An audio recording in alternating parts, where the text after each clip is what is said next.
menyapu rumah di malam hari. Ini menyebabkan karakter fakir, karakter miskin.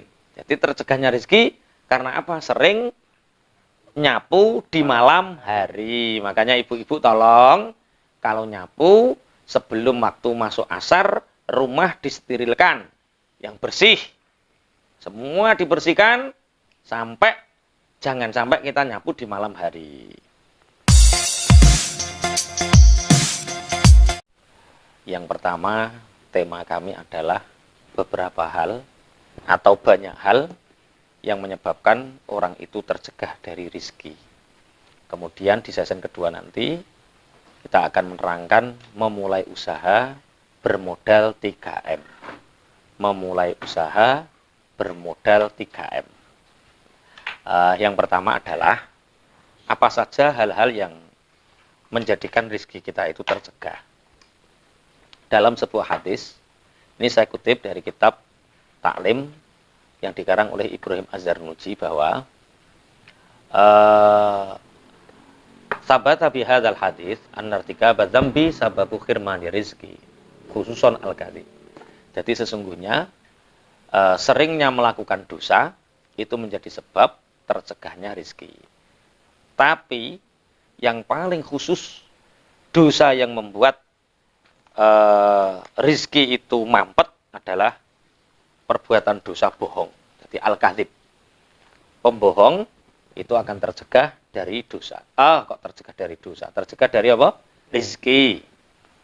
Di samping itu juga al-kadhib yurithul faqra.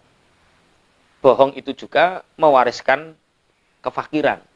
Semakin orang sering berbohong, maka dia akan semakin fakir.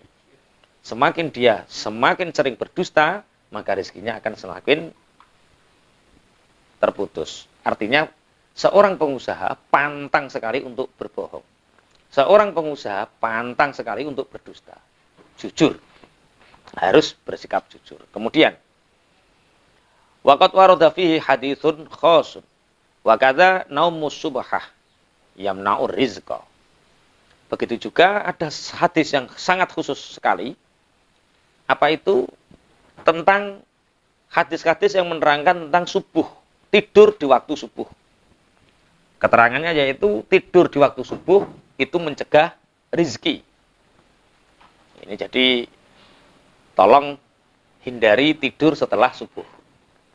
Ini nanti karena ini saking banyaknya tak baca artikelnya saja, tak baca makhotnya saja. Nanti tanya jawab season pertama tidak digabung dengan season kedua, setelah itu baru gabungan. Yang selanjutnya, jadi yang pertama adalah bohong, yang mencegah rizki, yang kedua adalah tidur setelah subuh. Wa kathratun naumi turithul faqra. Di samping tidur setelah subuh, banyak atau sering tidur itu juga menyebabkan fakir. Jadi jangan terlalu sering tidur. Pagi tidur, siang tidur, sore tidur, malam tidur. Urip kok entek nggo turu. Urip kok entek nggo turu. Nah, ya bener, banyak tidur itu menyebabkan fakir. Tapi ada lagi sesuatu yang diakibatkan karena banyak tidur di samping tusul faqra wa faqrul ilmi aidon. Juga orang yang sering tidur itu fakir ilmunya. Artinya fakir ilmunya itu tidak bisa diajak untuk belajar.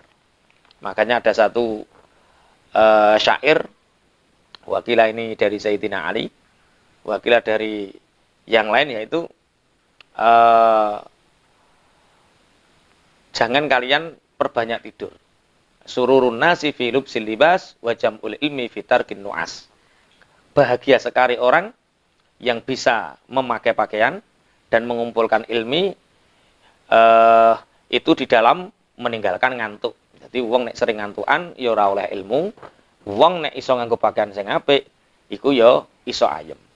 Tapi begini, jadi orang itu harus orangnya baik walaupun pakaiannya baik. Bisa jadi pakaiannya baik, orangnya baik tapi pakaiannya tidak baik. Misalkan ibu melamar seorang laki-laki itu seneng wong yang ganteng, pakaiannya elek, Apa wonge elek pakaiane apik? Milih sing dikira-kira. Ya kudu wonge sing apik timbang pakaiane. Kuwi ora pilihan jenenge. Iya. Nek wong apik, wong ganteng iku ora usah pakaian lak ya ketok ganteng. Oke, dilanjut. Jadi orang yang ingin ilmunya tambah itu tinggalkan ngantuk. Satu, penghambat rezeki tadi apa? Bohong. Yang kedua, tidur setelah subuh. Yang ketiga, karena banyaknya tidur. Kemudian Ibrahim Az-Zanurji lagi menambahkan yaitu wan naumu uryanan. Tidur dalam keadaan telanjang itu menghilangkan rezeki. Makanya ulama-ulama itu memberi petunjuk kepada kita kalau kita tidur pakailah celana yang obrong-obrong, pakai baju atau kaos yang sekiranya kita itu tidak membuka aurat. Jadi tidur telanjang itu menyebabkan tertutupnya rezeki. Wal baulu uryanan. Ini yang beda dengan dahulu ya, zaman mbah, zaman ibu. Karena meyakini bahwa masuk kamar mandi, kencing dan mandi dalam keadaan telanjang itu juga mencegah rezeki. Dulu ulama-ulama itu kalau mandi itu pakai pakaian. Jadi ada khusus, dan ini di tradisi pesantren masih banyak terjadi karena memang ngajinya seperti ini. Jadi dulu saya saat masih di pesantren biasa, jadi ada baju khusus mandi. Jadi sarung, kaos khusus genggu gabyuran terus. Nah, saiki duwe bojo iki rada tertib. Wong ning jero kamar mandi wae, enggak ada yang tahu alasannya gitu. Tapi kita tetap hati-hati. Jadi kencing telanjang, tidur telanjang itu menyebabkan tercegahnya rezeki. Kemudian wal aklu junuban. Yang mencegah rezeki selanjutnya adalah makan dalam keadaan junub. Habis dengan suami, habis dengan istri. Kemudian belum mandi jenabat, sudah minum, sudah makan. Nah, itu menyebabkan tercegahnya rezeki. Bagaimana kalau sudah sangat kebelet ingin makan? Ya wudhu dulu. Wudhu dulu baru makan. Kemudian wa muttaqian ala jambin. Senden. Nah, seperti Pak Eko ini, seperti Pak Eko. Nah, menengi Pak Eko. Wah, muttaqian ala jambin ini menyebabkan fakir ya. Posisi seperti ini, maksudnya senden bisa jadi tangan di belakang satu, bisa jadi tangan di depan satu, bisa jadi senden yang muttaqian ala jambin. Jadi senden yang sisih. Lah, wis plek Pak Eko tadi. Nanti senden di satu sisi. Nah, itu menyebabkan fakir. Rezekinya tercegah. Walah. Kemudian watahawanu bisikotil maidah. Yang mencegah rezeki lagi adalah meremehkan jatuhnya makanan. Jadi kalau makan itu sekiranya habis dan bersih resik sampai ke tulang-tulangnya. Maksudnya sampai butir yang terakhir. Meremehkan butiran-butiran nasi yang tercecer itu menyebabkan tercegahnya apa? Rezeki. Jadi kalau makan, hargailah petani yang menanam satu butir menjadi ribuan butir. Hargailah petani yang traktor, yang banyoni dan lain sebagainya. Ha? Yang macul, watahawun bisikotil maidah. Ini menyebabkan, dicatat ya, nanti biar enggak anu. Kemudian waharku qasril basari. Membakar kulit bawang putih. Ah, ini yang ibu-ibu rumah tangga, kalau bawang putih tolong jangan dibakar. Tapi diapakan? Kalau ada sampah yang sekiranya ditanam, dipendem. Karena membakar kulit bawang putih itu menyebabkan fakir, tercegahnya rizki semakin sempit. Wakan sulbaiti bil mandil. Dan membersihkan rumah dengan mandil. Mandil itu sapu tangan. Jadi misalnya gini, ada kotoran di rumah yang digunakan bersihkan sapu tangan. Lap. Ya mestinya disapu, dipel gitu. Jadi jangan menggunakan lap yang kita pakai untuk ngelap kotoran. Paham ya maksudnya ya? Tisu kan ora tinggu keseharian. Ini mantil itu sesuatu yang kita gunakan keseharian, yo kanggo ngresik awak, yo kanggo ngresik omah lah itu. Kan jorok toh. Jorok sekali. Kemudian wakan sulbaiti bilaili. Menyapu rumah di malam hari. Ini menyebabkan karakter fakir, karakter miskin. Jadi tercegahnya rezeki karena apa? Sering nyapu di malam hari. Makanya ibu-ibu tolong kalau nyapu sebelum waktu masuk asar, rumah disterilkan. Yang bersih. Semua dibersihkan jangan sampai kita nyapu di malam hari. Kemudian watarkul kumamati fil baiti. Meninggalkan omahe sang-sang melanding ning omah. Apa sang-sang melanding bahasa Indonesia nih? Sang-sang melanding iku lho sing ning pojok-pojokan rumah, sawang. Kalau monggo itu apa bahasa Indonesia nih? Sarang laba-laba. Ya, sarang laba-laba. Meninggalkan sarang laba-laba di dalam rumah. Itu mencegah turunnya rizki. Malaikat rahmat itu nggak seneng kalau rumah itu ada rumah laba-labanya. Berarti memang karakter orang kaya, orang-orang yang didesain oleh Allah untuk kaya itu memang desainnya seperti itu. Rumah saja nggak boleh ada kalau monggo. Sebelum maghrib, rumah harus bersih. Itu berarti orang yang betul-betul berkarakter kaya. Saya punya kesadaran saya didesain oleh Allah untuk kaya itu, kena kipas angin masuk angin. Tapi nek AC asli kok gak? Oh, itu berarti saya didesain untuk enggak ini guyon ya. Jadi kalau yang kitab saya baca serius, yang saya tadi guyon. Oke, jadi meninggalkan sarang laba-laba di dalam rumah itu mencegah turunnya rezeki. Kemudian wal masyu quddamal masyayikh, berjalan di depan orang yang lebih tua dari kita atau guru.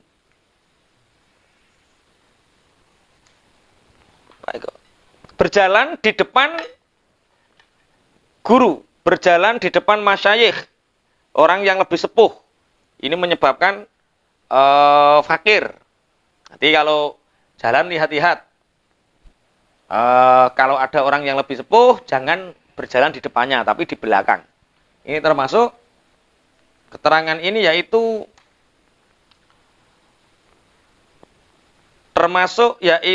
istri yang berjalan di depan suaminya. Jadi kalau ada seorang istri berjalan di depan suaminya, itu menyebabkan rizkinya tercegah. Jadi Mas Dimas, Pak Eko, kalau istrinya berjalan di depannya langsung cekel pundak langsung geret ngguring ini lho. Sing gareng nyebabno rezekiku ngono. Wong wedok kok cenanalan mlaku ning ngarepe sing lanang. Nah, itu menyebabkan rezekinya dicegah. Kemudian wanita ul abawaini bismihima. Memanggil nama ibu bapak dengan nama aslinya.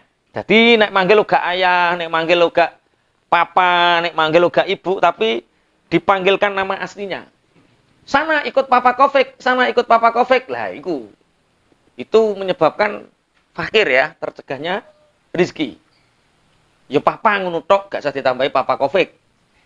Mama ngono tok, gak usah tambahi Mama Nimas. Yo mama ngono tok ae. Memanggil dengan menyebutkan nama asli kedua bapak ibunya itu menyebabkan fakir.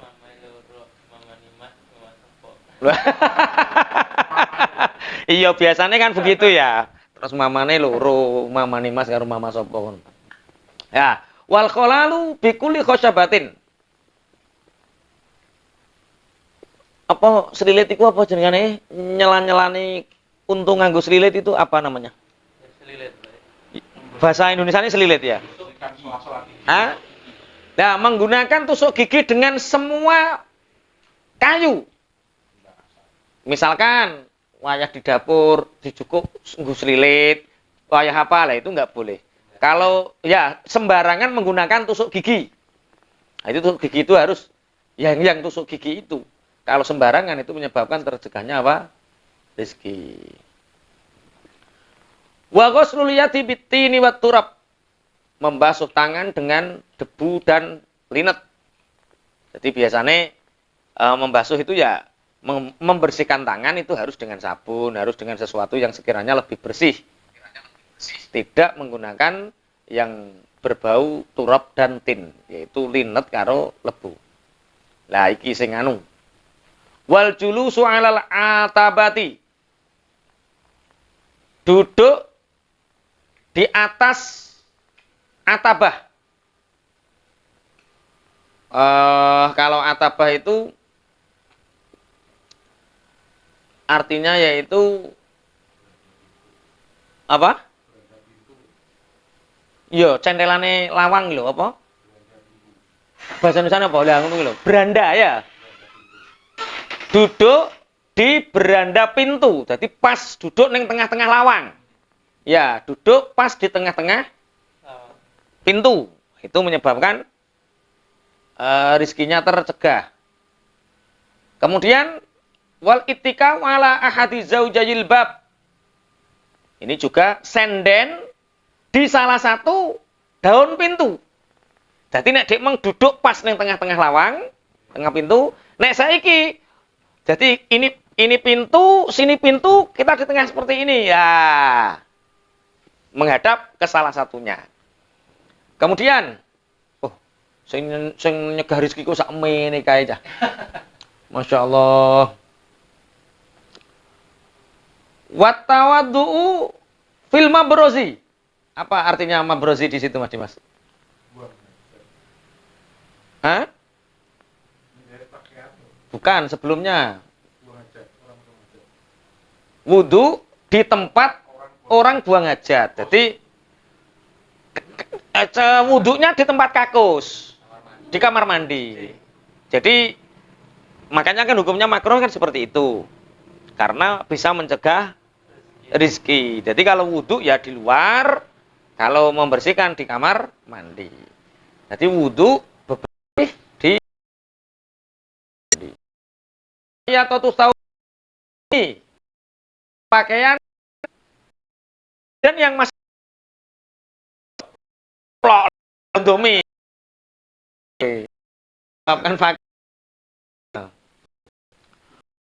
wajib aja pakaian yang loh ini pikir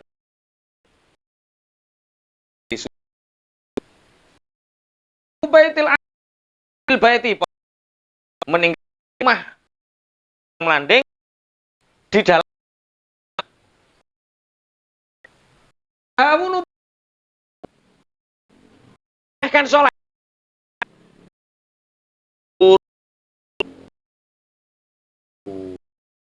asa baru grip lebih baru maghrib sama Allah detik-detik akhir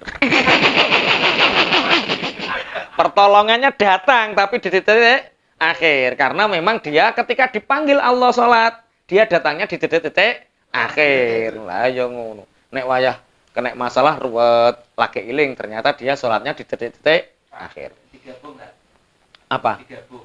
Digabung ya? Kan akhir zuhur. Terus ngasar awal melalui politikmu iku. Wa isra'ul khuruji minal masjid ba'da sholatil fajri. Cepat keluar dari masjid setelah sholat subuh. Artinya dia tidak berzikir dulu. Jadi zikir setelah sholat subuh itu membuat orang rezekinya melimpah. Tapi meninggalkan zikir setelah sholat subuh itu menyebabkan tercegahnya rizki. Wal ibtikaru fi dhihabi ila suq. Isu-isuan berangkat menuju pasar. Lah yo, Ya Allah, salatu khairum minan naum, salat dhewe pelancing ning pasar. Salat yo rasa yang salat. Semakin berangkat semakin lambat rezeki. Gang niat umrahnya duha 6 jam 6 kecuali lah ini ya. Akul sahyu belanja itu jam 2 malam sudah pasar ya itu. Tapi sehat terganggu, sosialnya terganggu, mungkin kebanyakan itu yang menyebabkan. Jadi dagang ya, dagang ingin ke pasar siang, misalkan jam 6 menunggu Tuhan, kemudian kita la ilaha illallah dari kala yang qadir baru Allah setan-setan podo stroke kabeh. Maksudnya setan yang ngomong gak itu stroke dewi-dewi. Dilanjut.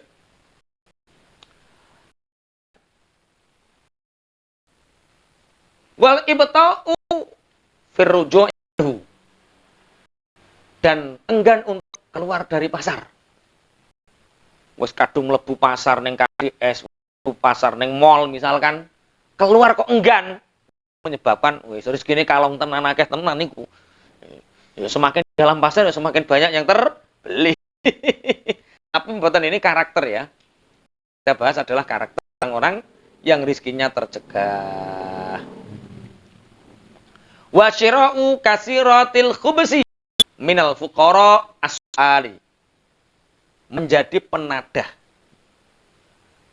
orang-orang pengemis yang menjual roti kering atau corokene elek-elekan. Jadi menjadi penadah para pengemis. Itu menyebabkan hidup kita akan fakir. Pengemis dikasih karak, dijual ke kita, pengemis dikasih beras, dijual ke kita. Ini menyebabkan kita menjadi orang yang fakir. Wa du'a usyari 'alal waladi, mendoakan keburukan terhadap anak. Ini Masya Allah, banyak cerita tentang bagaimana anak yang merasa baik punya masalah dengan ibunya dan ibunya itu mendoakan buruk. Yang punya efeknya dua. Satu, ibunya sendiri fakir. Dua, anak yang sebenarnya baik punya dampak dari ibu yang tidak baik menjadikan fakir. Makanya ibu tolong kalau ngomong sama anak jangan doa-doa yang buruk. Anak sampean kok senenganing jajan, nek ning bakul diceluk, orang nggawa dhuwit, ya aja dilokke sing gak genah. Kok pinter nak, gak nggawa dhuwit kok iso tuku nak, wis bakat dadi menteri ekonomi nak. Ora kok bocah nakal sak piturute enggak. Jadi doanya orang tua yang buruk kepada anak itu bisa mengakibatkan rizki ibunya tersendat, rizki anaknya juga tertutup. Kemudian watarku takhmiril awani, meninggalkan membersihkan tempat yang sudah digunakan.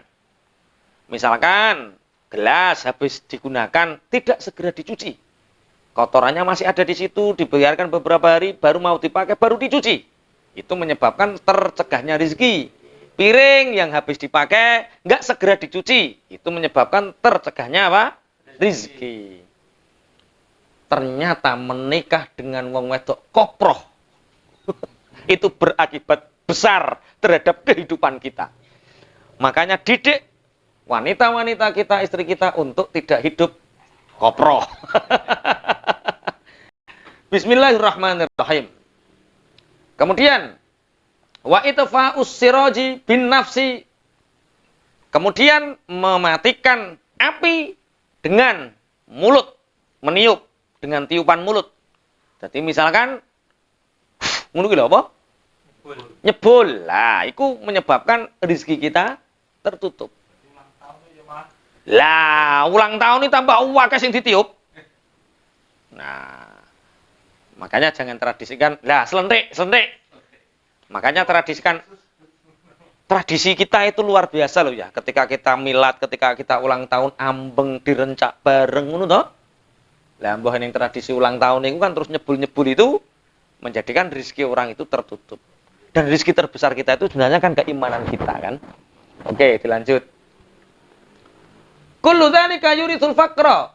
Semua yang disebutkan tadi menyebabkan kefakiran. Dari mana kita mengetahui itu? Urifa dzalika bil athar. Wa kadza al-kitabah urifa dzalika bil athar. Itu semua bisa diketahui dengan dawuh-dawuhnya para sahabat. Jadi yang tak terangkan tadi, yang ditulis oleh Ibrahim Az-Zarnuji tadi, itu semua keterangan diambil dari dawuh-dawuhnya para sahabat. Masih banyak ini yang menyebabkan rezeki kita sempit. Wa kata al-kitabah biqalamin makutin. Ada orang pelit, saking takut kehilangan pulpen, pulpennya dikasih tali, kemudian ditaruh di situ. Jadi kalau nulis di situ tidak bisa dibawa kemana-mana. Menulis dengan pulpen yang ditaleni, kurang gede dirantai, itu menyebabkan rezeki kita tercegah. Mulane pegawai ini tambah duwe utang. Dan orang yang datang ke situ tambah punya hutang. Ya, bermasalah. Kemudian wal imtithatu bimashtin mungkasarin. Jungkatan dengan suri yang pecah-pecah.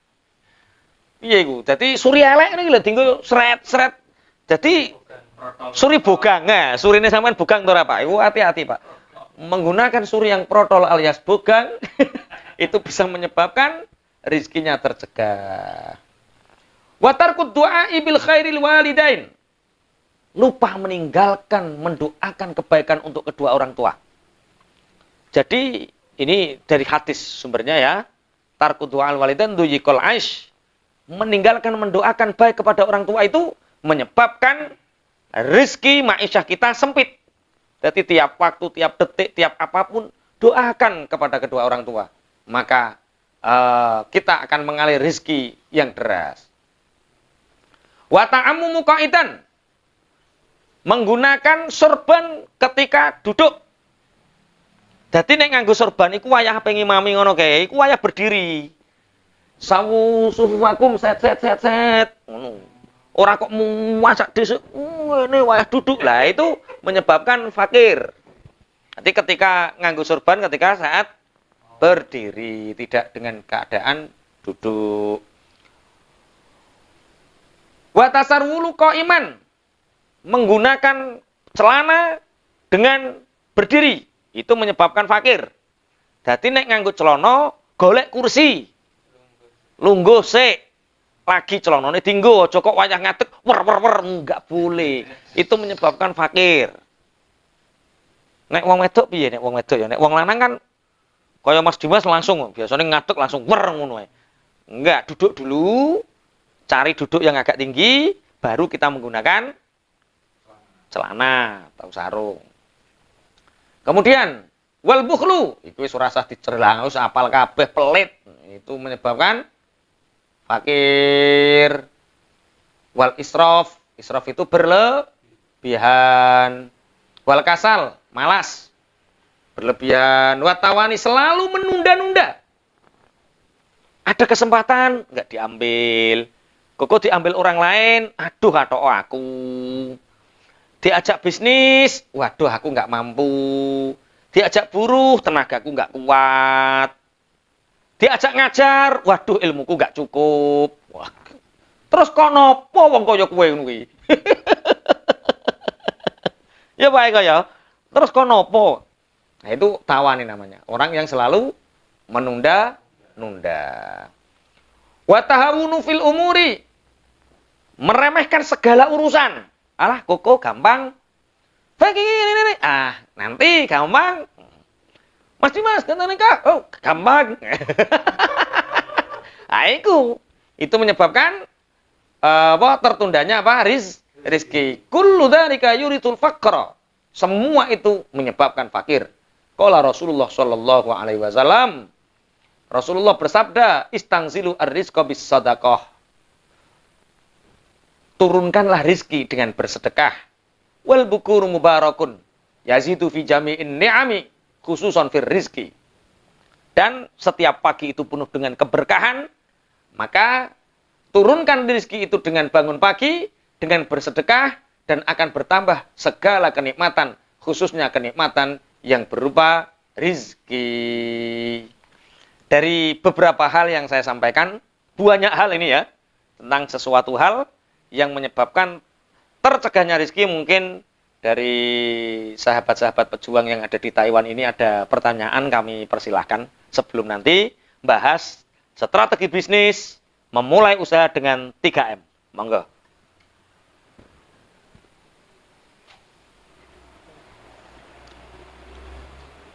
Tiga pertanyaan saja, maksimal 3 pertanyaan, ya. Ya, terima kasih. Mau menanyakan ini apa ya ini? Sebelumnya asana oneng. Ayo. Allah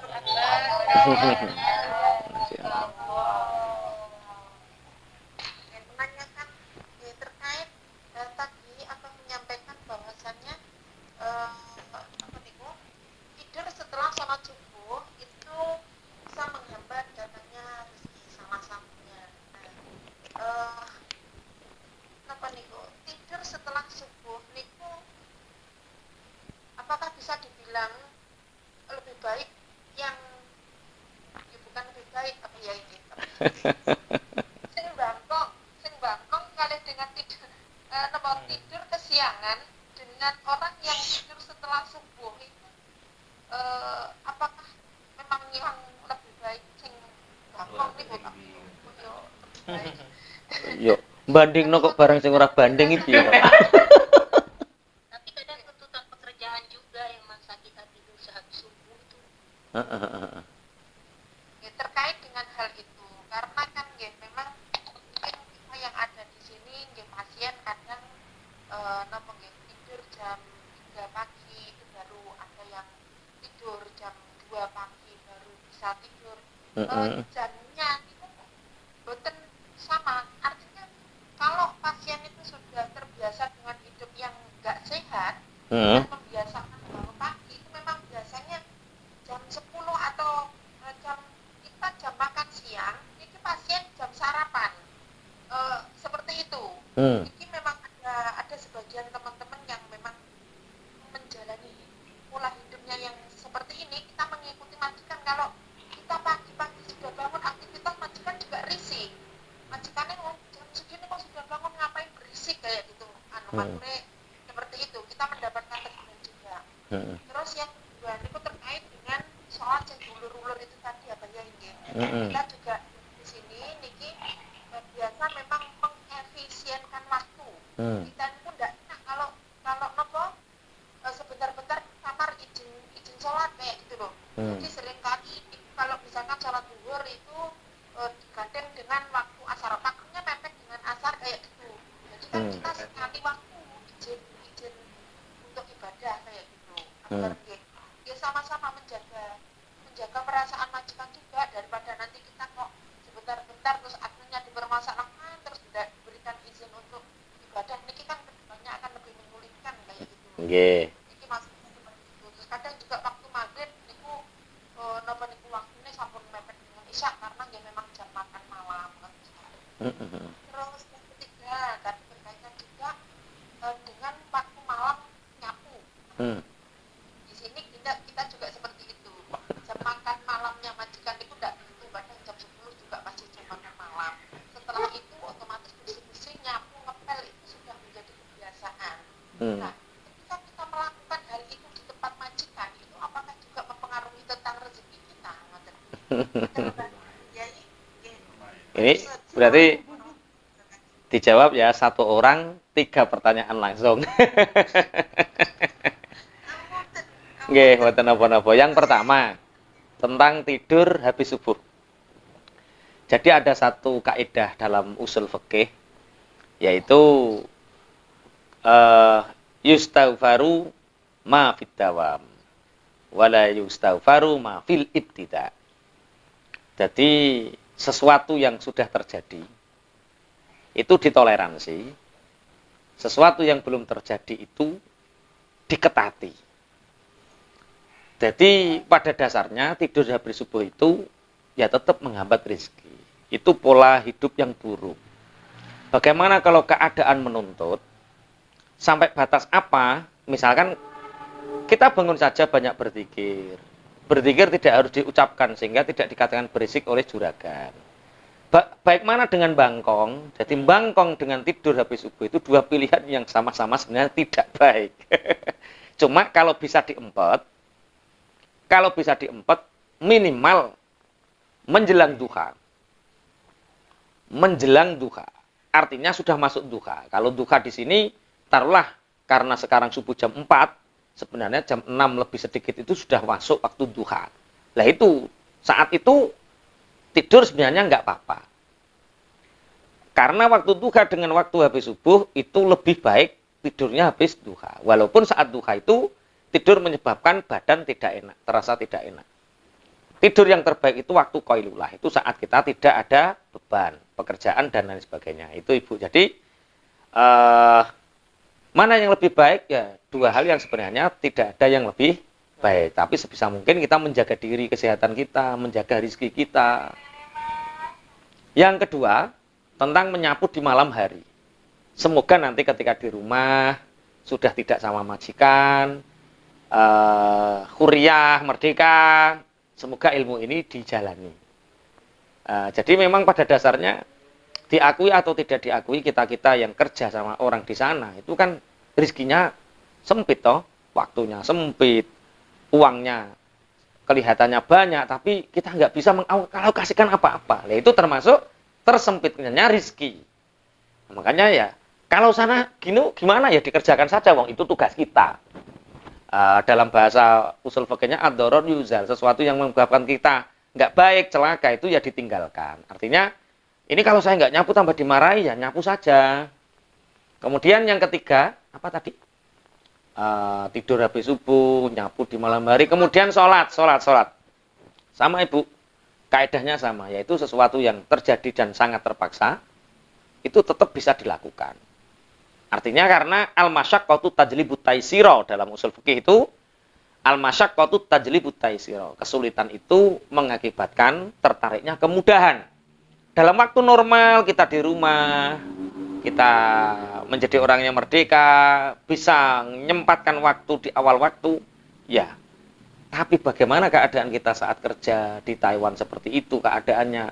Nanti ada masalah ya. Al-masyaqqatu tajlibu taysira. Yang penting jangan pernah meninggalkan sholat. Tapi biasanya orang yang mengulur waktu di akhir, biasanya pertolongan juga berada di detik-detik akhir. Ibaratnya bal-balan ngenteni penalti. Iku nek masuk, nek gak suloyo. Begitu Ibu ya.